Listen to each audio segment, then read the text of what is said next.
नमो पुंडलिका नमो चंद्रभागा नमस्कार माझा रुक्मिणी पांडुरंगा पंढरीच्या देवराया पंढरीच्या देवराया पंढरीच्या देवराया पंढरीच्या देवराया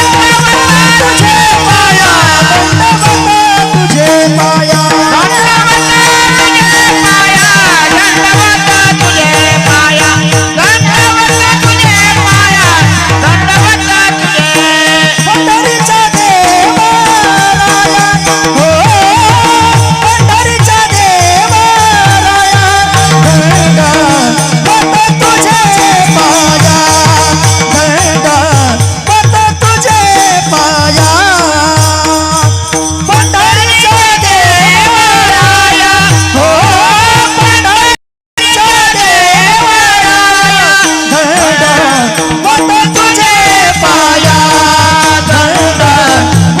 तुझे पाया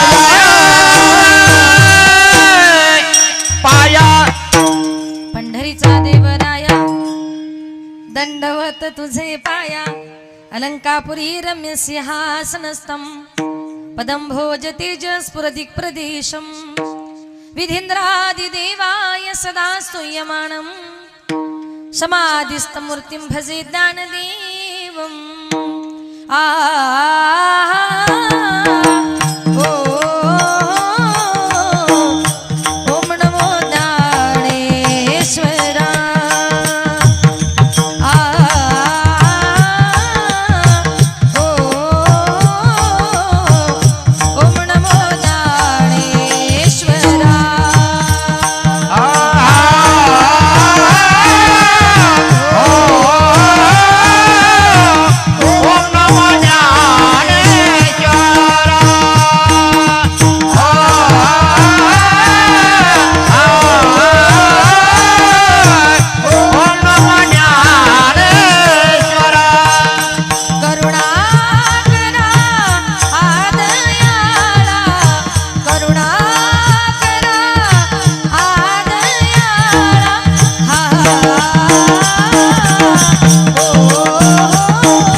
करुणा करा दयाळा तुमचा अनुग्रह लादलो पावन झालो चराचरी मी कळा कुसरी काहीच नेने बोलू तो वचनी अति भाविका एका जनार्दने तुमचा दास त्याच्यास पूर्वावी विठाल विठाल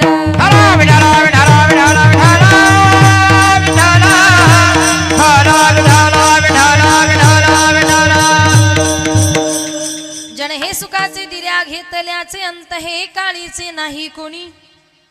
अभंगाला सुरुवात करण्यापूर्वी थोडासा परिहार द्यायचा तो असा. आज या ठिकाणी कैलासवासी सौभाग्यवती मीराबाई मसुजी आव्हाड यांच्या प्रथम पुण्यस्मरणाच्या निमित्ताने आणि कैलासवासी भगवान रामचंद्र आव्हाड यांच्या प्रथम पुण्यस्मरणाच्या निमित्ताने दोन पुण्यस्मरण आज या ठिकाणी एकत्र आहे. एका कुटुंबातून आई निघून गेली आणि एका कुटुंबातून बाप निघून गेला. या दोन्ही आव्हाड कुटुंबियांच्या वतीने आपल्या मातेला आणि आपल्या पित्याला भावपूर्ण आदरांजली श्रद्धांजली अर्पण करण्याकरता हा कीर्तनाचा कार्यक्रम या ठिकाणी आयोजित केला. तसेच माझे गुरुवर्य आदरणीय हरिभक्त परायण विठ्ठल महाराज वागचौर यांच्या गुरुकृपेने माझे वडील कैलासवासी भानुदास महाराज गजे यांच्या पवित्र स्मृतीला अभिवादन करून संत मंडळी, वारकरी मंडळी, महाराज मंडळी, तुम्ही बसलेली सर्व श्रोते मंडळी सर्वांच्या चरणी एकदा नतमस्तक होऊन माझ्या कीर्तन रूपी सेवेला सुरुवात करते. मस्तक हे पायावरी वारकरी संतांच्या प्रस्तुत प्राप्त प्रसंगी कीर्तन रूपी सेवे करता निवडलेला अभंग संत सम्राट वैराग्याचे मूर्तिमंत पुतळे वारकरी संप्रदायाचे कळस विश्ववंदनीय श्रीमंत तुकोबार यांचा 4 चरणाचा उपदेशपर प्रकरणातला तुमच्या माझ्या सर्वांच्या परिचयात असणारा गोड असा अभंग आजच्या या कीर्तन रूपी सेवे करता निवडला. विठाल विठाल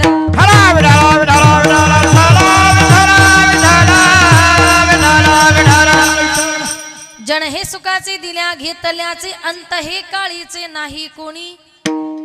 या अभंगाद्वारे माझे जगद्गुरु तुकोबार तुम्हाला मला प्रत्येकाला उपदेश करतात आणि उपदेश करून तुकोबार हेच म्हणतात की आत्ताच्या काळामध्ये प्रत्येक मनुष्य आपल्या सुखा करता हा दुसऱ्या माणसाच्या जवळ जात असतो, पण तो कशा करता येतो तर त्याच्या सुखा करता आपल्या जवळ येत असतो हे आपल्याला कळत नाही. म्हणजे जोपर्यंत आपण समोरच्या माणसाला काहीतरी देतोय, त्याच्याकडून काहीतरी घेतोय, तोपर्यंतच लोक आपल्याला मानतात. अंत हे काळीचे नाही कोणी. पण ज्यावेळी तुमच्यावर एखादं संकट येतं ना, त्यावेळी या संकटातून वाचवणार या जगामध्ये कुणीच नसतो. मग आत्ताच्या काळामध्ये आपलं हित म्हणजे कशामध्ये आहे? आपलं हित, आपलं सुख म्हणजे पैसा कमवणं, इस्टेट कमवणं, संपत्ती कमवणं, याला आपण हित समजतोय. आणि आजही माणसं त्या सुखा करता त्या हिताच्या पाठीमागे पळतात, परंतु त्यांच्या पदरामध्ये नेहमी दुःख पडतं. याला कारण का? संपूर्ण जगाची भगवान परमात्म्याकडे काहीतरी हिताची मागणी चुकीची, सुखाची मागणी चुकीची. आपण कुठल्याही मंदिरामध्ये गेलो, रस्त्यानं चालताना मंदिर दिसलं, देव दिसला, आपण दोन्ही हात जोडतो आणि देवाला हात जोडून पहिलं वाक्य एकच म्हणतो, देवा मला दुःखी ठेव. चुकलं का काही? आपण देवाला म्हणतो, देवा मला सुखी ठेव. दुःख कुठे भगवंताकडे मागत नाही का? तर प्रत्येकाला सुख हवंय. माझे एकनाथ महाराज भागवतामध्ये वर्णन करतात, मला दुःख हवंय असं कुणीच भगवंताकडे अजूनपर्यंत मागितलं नाही. मज लागी दुःख व्हावे ऐसा कोणी भविना जीवे, न वांछिताही दुःख पावे येणे स्वभावे स्वतंत्रता. म्हणजे देवा मला दुःख द्या असं कुणी म्हणत नाही. प्रत्येक माणूस रात्रंदिवस भगवान परमात्म्याकडे फक्त सुखाचीच मागणी करतोय. या जगामध्ये एकानंच भगवान परमात्म्याकडे दुःख मागितलं. तुम्ही सांगाल कुणी? जी द्रौपदी, द्रुपद राजाची राजकन्या, हस्तिनापूरची महाराणी, जिच्या कोमल त्वचेला मोगऱ्याची फुले रुतावीत तिलाच काट्यावर उघड्या जमिनीवर झोपावं लागत आहे. जी गत द्रौपदीची तीच गत माझ्या 5 पांडवांची. म्हणून भगवंताने ठरवलं आज या सगळ्यांना मी काहीतरी न मागता देणार. भगवान श्रीकृष्ण परमात्मा गेले, प्रत्येकाला सांगितलं प्रत्येकानं माझ्याकडे काही ना काहीतरी मागून घ्या. भीम, अर्जुन, नकुल, सहदेव, द्रौपदी सगळ्यांनी सांगितलं, देवा वनवासातलं दुःख आता नको, आता आम्हाला फक्त सुख पाहिजे. देवानं आपलं तोंड वळवलं कुंती आत्याकडे, आत्या तू माझ्याकडे काहीतरी माग. कुंती आत्या म्हटली, कृष्णा तुला जर द्यायचंय ना मला एकच दे, मला रात्रंदिवस दुःख दे. कृष्ण परमात्मा म्हटले, तू माझी सख्खी आत्या आहेस, सगळ्यांनी माझ्याकडे सुख मागितलं आणि तू एकटीच माझ्याकडे दुःख का मागते? कुंती आत्याने सांगितलं, कृष्णा एका प्रश्नाचं उत्तर द्या, माणसाला देवाची आठवण कधी येते? दुःखात. सुखात येते का? नाही. जोपर्यंत जवळ धन पैसा संपत्ती तोपर्यंत लोक म्हणतात कोण देव, कुठला देव, आम्ही ओळखत नाही त्याला. पण ज्या दिवशी तुमच्यावर काहीतरी संकट येतं ना, त्या दिवशी आपण देवाला म्हणतो, देवा असं कसं केलं? म्हणजे संत महात्मे म्हणतात सुखामध्ये आठवण येत नाही, दुःख आलं की भगवंत आठवतो. मग कुंती आत्या म्हटली, देव कृष्णा सुखामध्ये मला तुझी आठवण येत नाही आणि तू जर मला रात्रंदिवस जर दुःख दिलं ना तर मी तुला एक क्षणभर देखील माझ्या डोळ्यासमोरून बाजूला जाऊ देणार नाही. आता दृष्टी पुढे ऐसाची तुराय, आता दृष्टी पुढे ऐसाची तुराय, आता दृष्टी पुढे ऐसाची तुराय, आता दृष्टी पुढे ऐसाची तुराय, आता दृष्टी पुढे ऐसाची तुराय, आता दृष्टी पुढे ऐसाची तुराय, आता दृष्टी पुढे ऐसाची तुराय, आता दृष्टी पुढे ऐसाची तुराय, आता दृष्टी पुढे ऐसाची तुराय, आता दृष्टी पुढे ऐसाची तुराय, आता दृष्टी पुढे ऐसाची तुराय, आता दृष्टी पुढे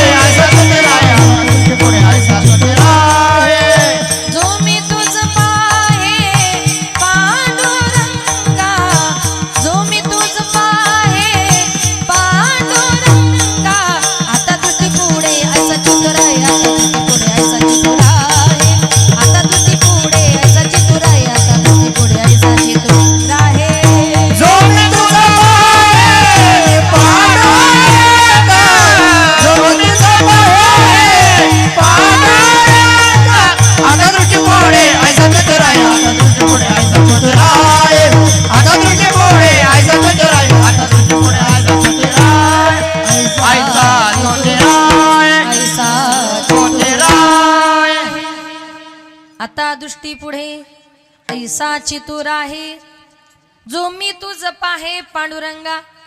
कुंती आत्या म्हटली देवा तू जर मला रात्रंदिवस जर दुःख दिलं ना मी तुला माझ्या डोळ्यासमोरून एक क्षणभर देखील बाजूला होऊ देणार नाही.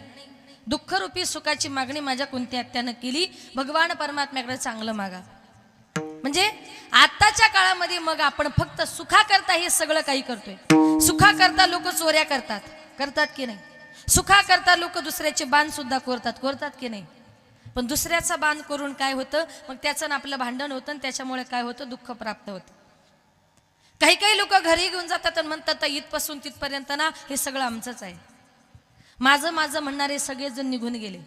आपले आजोबा पंजोबाई सांगत होते ही 10 एकर माझीच आहे. जागा जमिनी जिथल्या तिथं राहिला. मालक मात्र नाही का प्रत्येक वर्षाला मालक तिचा बदलत चाललाय. मालक बदलतोय जागा जमिनी मात्र तिथल्या तिथेच आहे. म्हणून तुम्हाला प्रत्येकाला एक गोष्ट सांगून जाईल का ज्या वेळेस आपल्या घरामध्ये नातू जन्माला येतो ना नातू आजी आजोबाला इतका आनंद होतो. गावभर पिढी वाटतो आजोबा नातू झाला. पण ज्या दिवशी नातू झाला ना त्या दिवशी तुमचा इस्टेटीवरचा हक्क संपला. तुम्ही सांगाल कसा काय.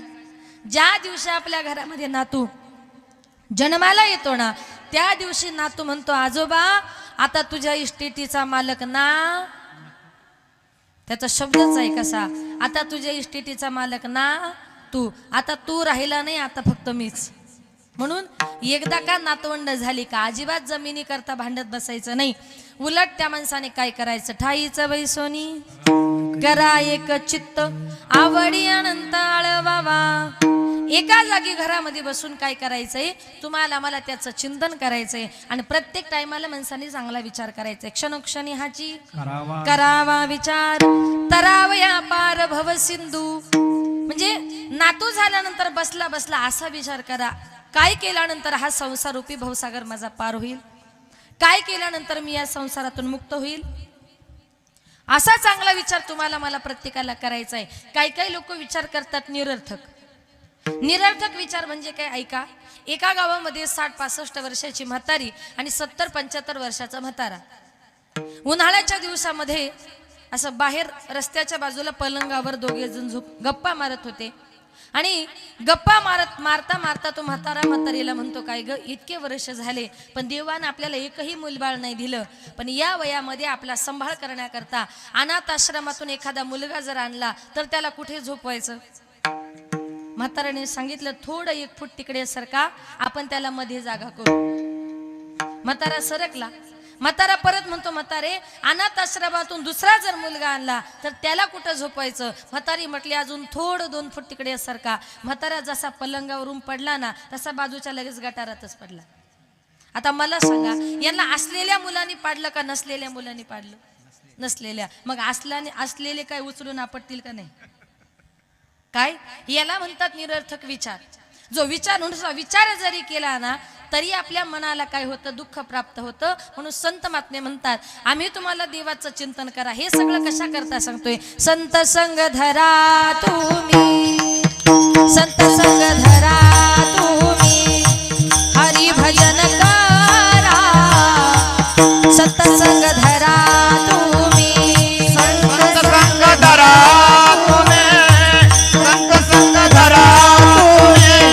हरी भजन संत संग धरा. पाठी लागला से काळा दात खातो करा.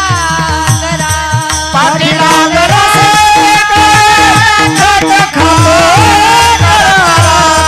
पाठी लागला से काळा दात खातो करा. पाठी लागला दात खातो करा. उठा जागा पाठी उठा जागा पाठी भय आले मोठे. उठा जागा पाठी उठा जागा पाठी उठा जागा पाठी भयाले मोठे. उठा जागा संत धरा तुम्ही हरी भजन करा. पाठी लागला से काळ दात खातो करा. पाठी लागला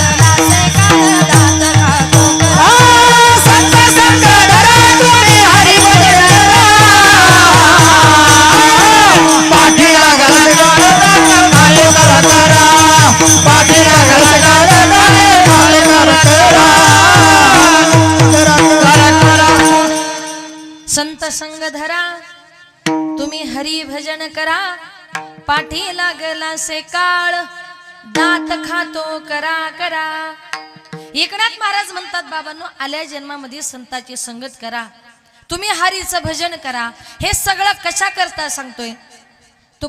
काळ काय करतोय, उठा उठा जागा पाठी भैया आले मोठे, पंढरी वाचोनी तुझा ठाव नाही कोठे. या सगळ्यातून जर वाचायचं असेल तर काय करा, तुम्ही पंढरपूरला जा. माझा पंढरीचा पांडुरंग परमात्मा या काळाच्या तडाख्यातून तुम्हाला मला प्रत्येकाला वाचवणार आहे.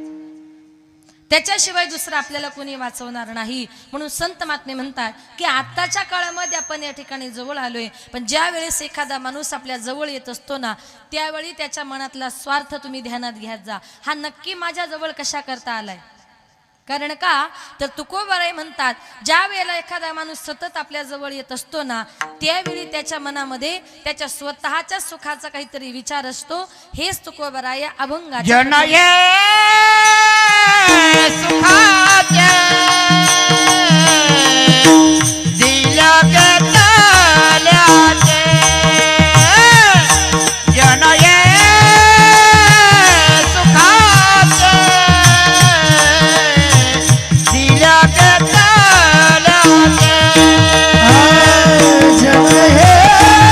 हे सुखाचे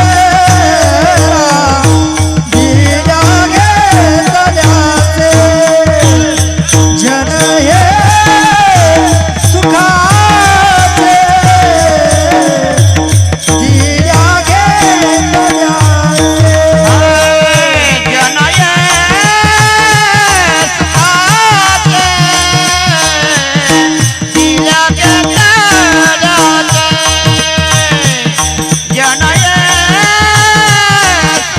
सुखाचे दिल्या घेतल्याचे. जन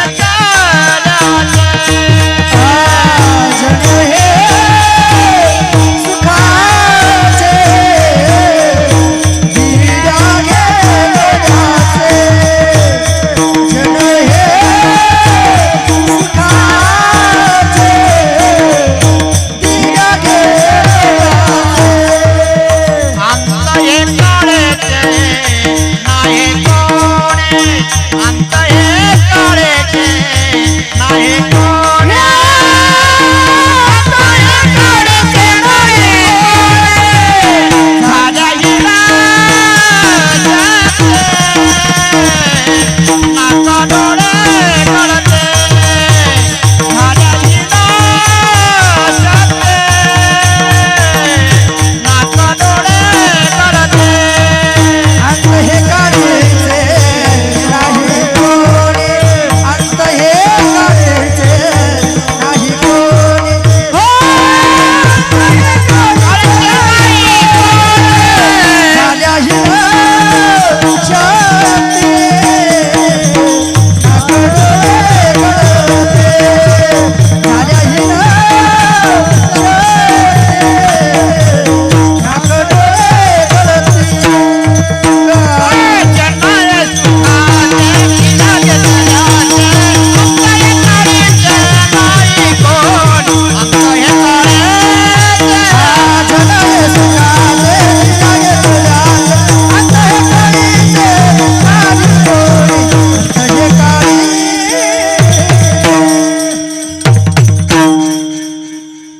वा. जन हे सुखाचे दिल्या घेतल्याचे, अंत हे काळीचे नाही कोणी.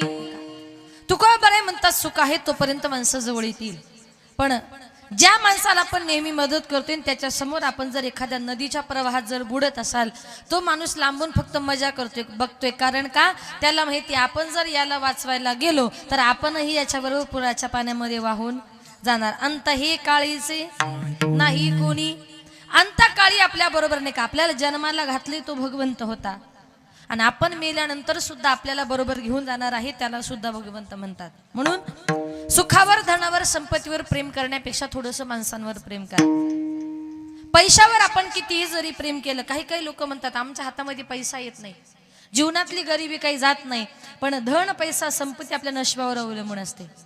प्रारब्धीसी जोडी धन, प्रारब्धीसी वाढे मान, सुचका करी सेवाया भजमन पंढरी राया. आपला धन, आपली संपत्ती, आपला पैसा आपल्या प्रारब्धावर अवलंबून आहे. आणि आपण काही लोक पैसा खर्च करताना खूप कंजूसगिरी करतात, पण पैसा हा त्याच्या मार्गाला बरोबर गेल्याशिवाय राहत नाही. एक सुंदर उदाहरण तुम्हाला सांगते. एका गावात एक तरुण मुलगा फिरण्याकरता निघाला. त्याने आपले 10-15 मित्र बरोबर घेतले. फिरायला निघाल्यानंतर दुपारचा 1 वाजला. मित्र म्हटले, साहेब खूप भूक लागली हो, एखादं चांगलं हॉटेल शोधा. आता ज्याच्या बरोबर गेले तो कोट्याधीश होता. घरी बंगला काय, गाडी काय, ऐश्वर संपन्न सगळं काही. कोट्याधीश होता पण फार कंजूस होता. 1 रुपया खर्च करायचा म्हटला की पुढचा मागचा विचार करायचा. आता त्याने विचार केला, 10-15 मित्र आहेत, ते म्हणतात जेवण करायचंय, हॉटेलमध्ये गेलो तर 10-15 हजार रुपये बिल येईल, काय करावं म्हटला. पण मित्र आहेत, नाही म्हटलं तर परत येणार नाही. ठीक आहे म्हटले, एखादं चांगलं हॉटेल शोधा, आपण तिथे जेवण करू. गाडीमध्ये बसले सगळेजण. रस्त्यानं चालले. रस्त्यानं चालताना हॉटेल दिसलं. Hotel veg non veg. सगळेजण गाडीच्या खाली उतरले, हॉटेलच्या दारासमोर आले. आता हॉटेल जरा इंटरनॅशनल पद्धतीचं होतं. हॉटेलची पद्धत अशी होती, व्हेज खायचं असेल तर व्हेजचं बटन दाबायचं, नॉनव्हेज खायचं असेल तर नॉनव्हेजचं बटन दाबायचं. पण एकदा का बटन दाबून आतमध्ये गेला की परत रिटर्न यायला परवानगी नाही. यानं विचार केला, 10-15 मित्र आहेत, नॉनव्हेज घेतलं तर बिल जास्त येईल, साधं सोपं कमी पैशामध्ये म्हटलं व्हेज जेवण करू. बटन दाबलं व्हेजचं, दार उघडलं, सगळेजण आतमध्ये गेले, दार लागलं, रिटर्न यायला परवानगी नाही. पुढे गेले, दुसऱ्या दारावर दुसरी पाटी लागली, त्याच्यावर असं लिहिलं होतं, मिष्टान्न की झुणका भाकर. आता मिष्टान्न म्हणजे 5 पक्वान्नाचं भोजन आणि झुणका भाकर म्हणजे पिठलं भाकर किंवा बेसन भाकर. यांना विचार केला, 10-15 मित्र बरोबर आहेत, मिष्टान्न घेतलं तरी बिल जास्त येईल, म्हटलं साधं सोपं कमी पैशामध्ये झुणका भाकरच खाऊ. बटन दाबलं, झुणका भाकरीचं दार उघडलं, सगळेजण आतमध्ये गेले. पुन्हा लागलं, रिटर्न यायला परवानगी नाही. पुढे गेले, तिसऱ्या दारावर तिसरी पाटी लागली, त्याच्यावर असं लिहिलं होतं, विकत का फुकट. आता ही फुकटच खाणार गिऱ्हाईक. म्हटलं कशाला पैसे द्यायचे, 10-15 मित्र आहे, फुकट भेटते ना. म्हटलं सध्या फुकटच जेवण करू. बटन दाबलं, फुकटचं दार उघडलं, सगळेजण आतमध्ये गेले, रिटर्न यायला परवानगी नाही. आनंद वाटला होता, आता सगळ्या मित्रांना फुकट जेवण मिळणार. आनंदाच्या भरामध्ये सगळेजण चालले आणि चालता चालता सगळेजण डायरेक्ट एसटी स्टँडलाच जाऊन पोहोचले. ते म्हटले, अरे आपण तर हॉटेलमध्ये जेवण करण्याकरता आलो होतो, हॉटेल मालकांनी फसवलं. म्हटले चला दुसऱ्या हॉटेलमध्ये. तिथून निघाले, गाडीमध्ये बसले, परत पुढे गेले. रस्त्यानं चालताना हॉटेल दिसलं, हॉटेल व्हेज नॉन व्हेज. हॉटेलवर एक मोठी पाटी लिहिली होती आणि त्याच्यावर असं लिहिलेलं होतं, या बसा, भरपूर जेवण करा, तुमचं बिल आता तुमचा नातू देईल. आता म्हटलं मला टेन्शनच नाही, मला मुलं होणार, मग त्यांना मुलं झाली का ते बिल देणार, नातू बिल देणार आहे. म्हटलं मला काय टेन्शन आहे, आता भरपूरच खाऊन घेऊ. मग अशी व्हेज सांगायचं, आता नॉनव्हेजची ऑर्डर दिली. मस्तपैकी सगळ्यांनी जेवण केलं, 7-8 हजार रुपये बिल केलं, हात धुतला आणि आयटीत बाहेर चालला. हॉटेल मालक म्हटला, काय रे हात धुवून चाललास, 10,000 रुपये बिल कोण भरणार. तो म्हटला, हॉटेल साहेब. तो म्हटला, हॉटेलवाले मालक मूर्खा समजता का. म्हटले काय झालं. हॉटेलच्या बाहेर तर पाटी लावली, या बसा, भरपूर जेवण करा, तुमचं बिल तुमचा नातू देईल. हॉटेल मालकाने सांगितलं, साहेब चिडू नका, मी तुमच्याकडे आत्ता जे काही 10,000 रुपये बिल मागितलं ना, ते तुमच्या आत्ताच्या जेवणाचं नाही. म्हटले मग कधीच. म्हटले कसं आहे ना, एकदा तुमच्या आजोबा त्यांच्या मित्रांबरोबर हॉटेलमध्ये आले होते ना, त्यांचं हे 10,000 रुपये बिल. म्हणजे आपण किती ठरवलं, पैसा हा आपण खर्च करायचा नाही, पण पैसा हा त्याच्या मार्गाला जात असतो. ज्याप्रमाणे आपल्या धनाचा, संपत्तीचा प्रत्येक वाटा भगवंताने केलाय.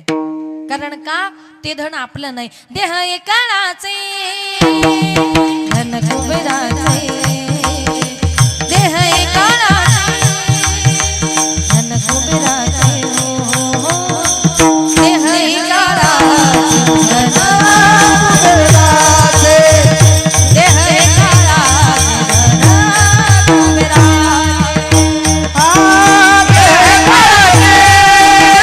धन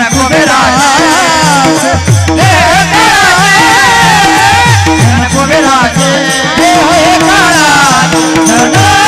कुबेराचे,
धन कुबेराचे येथे मनुष्याचे काय आहे.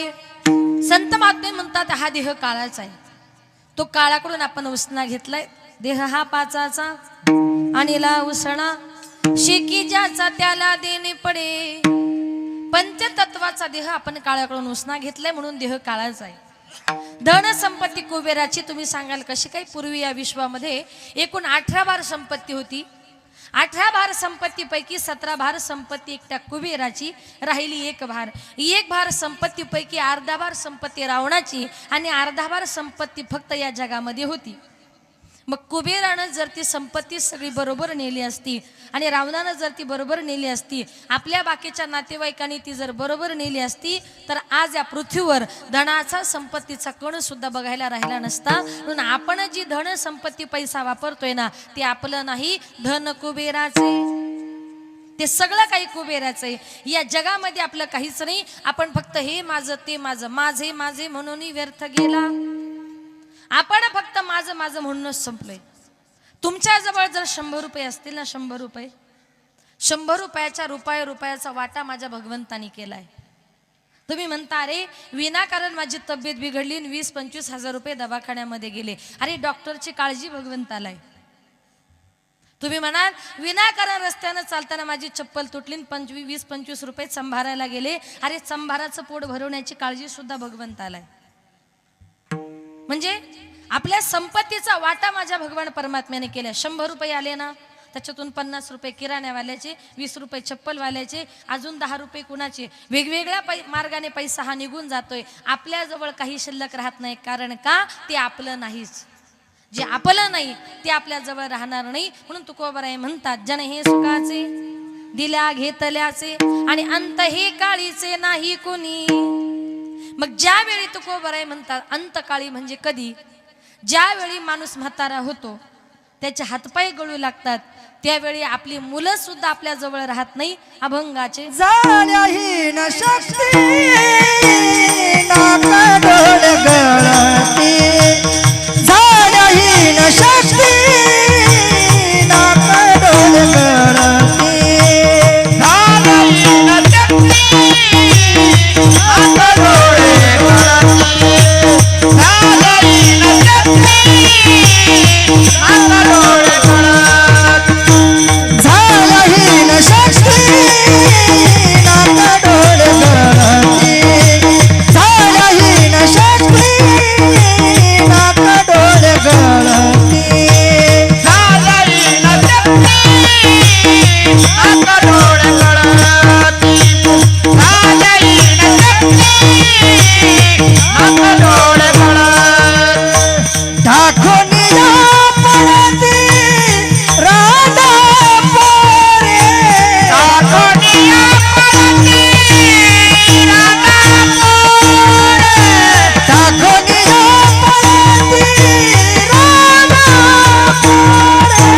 दाखवूनिया पडती राधा पोरे.